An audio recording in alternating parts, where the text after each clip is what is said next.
Culture exists all around us. Regardless of where you travel or how far you go, every country in the world has its own culture. Mimi Lee said in a published Sage journal, the definition of culture is a set of beliefs or standards shared by a group of people.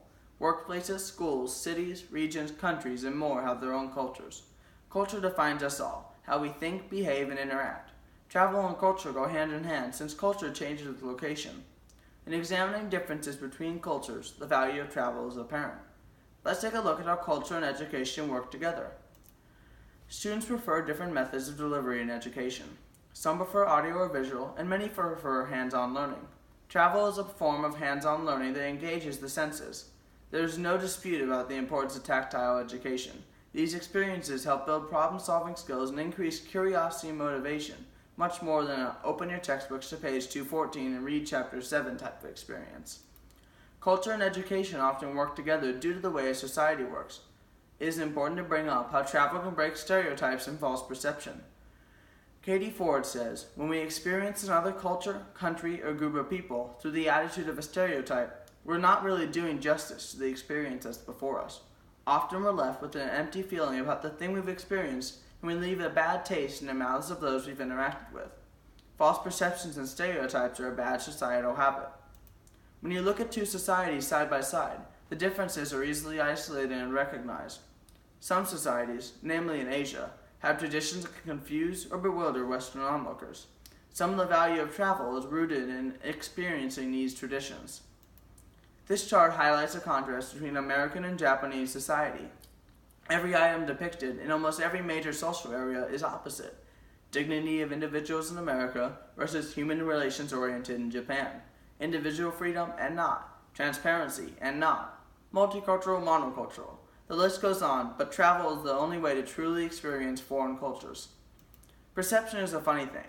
When an individual grows up, let's say in Ormond Beach, Florida, and doesn't leave Florida until they're 18, their perspective on world issues will be very limited. But, even through travel, sometimes perception and reality can be confused. History and governments have a say in the direction a culture takes. Since people enter into a social contract as citizens, by Locke's proposal, they exchange some liberties for the protection of their natural rights by the government. It keeps daily life from being anarchy. Since government can influence how a country operates or people think, government and culture are interdependent. It is easy to compare our society with our many relative freedoms to other more traditional societies around the world. Expectation and stereotype are similar at the root. Viewpoint and worldview are also similar. Generally, leaving a status quo is a new and often uncomfortable experience for many, but it has immeasurable educational value.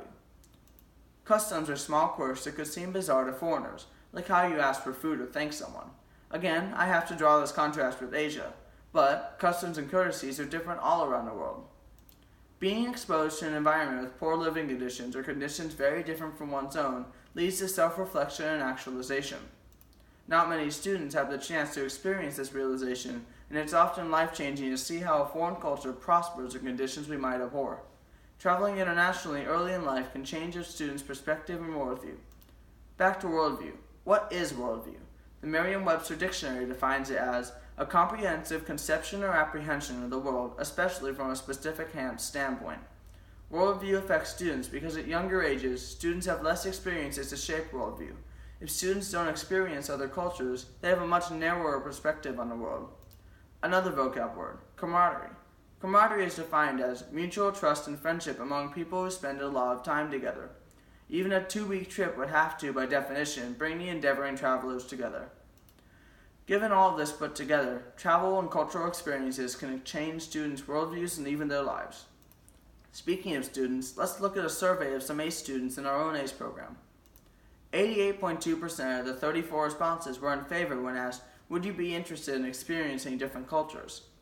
When the same group was asked, what is most important to you, and could choose A, culture, B, distance from home, C, time away, and D, language, 55.9% said culture. Some of these differences were other perspectives in consideration for the purpose of this investigation. Distance away from home, time away, and cost are not as important to consider than cultural experience. As explored in this investigation, culture and education are critical together and work to benefit students with hands-on activities. Embracing and experiencing other cultures has only proven to be advantageous for students, young adults, and all people. No other perspective takes into account the knowledge to be gained, student interest, educational value, and are really nothing but numbers. If cost is a factor, fundraising is a solution. Is experiencing other cultures and growing as an individual more important than a few $100 when talking about the cost of a trip? I firmly believe the answer to be yes. If there's a will, there's a way. So, where should ACE travel in 2020? The EF Tours European Showcase is the trip for our program. Take a look at the map. It covers 5 countries and crosses the whole continent of Europe. With 135 reviews as an educational group tour, it has an average 4.5-star rating. It starts in London, where students see famous places such as Big Ben and Parliament, Piccadilly Circus, St. Paul's Cathedral, Westminster Abbey, the changing of the guard, and explore the city on foot. Then, students board the Eurostar to Paris. In Paris, students go to the Champs-Élysées, the street the Nazi army marched down in June of 1940, then the Allies in August of 1944. They also see the Arc de Triomphe and the Eiffel Tower. The history and connection to one of the world's most historically active and important countries is showcased with this itinerary. In Switzerland, the group will travel to Lake Luzerne and see the natural beauty of the stunning country. Of course, we had to stop for the olives and wine. I mean food. But regardless, Italy is full of history.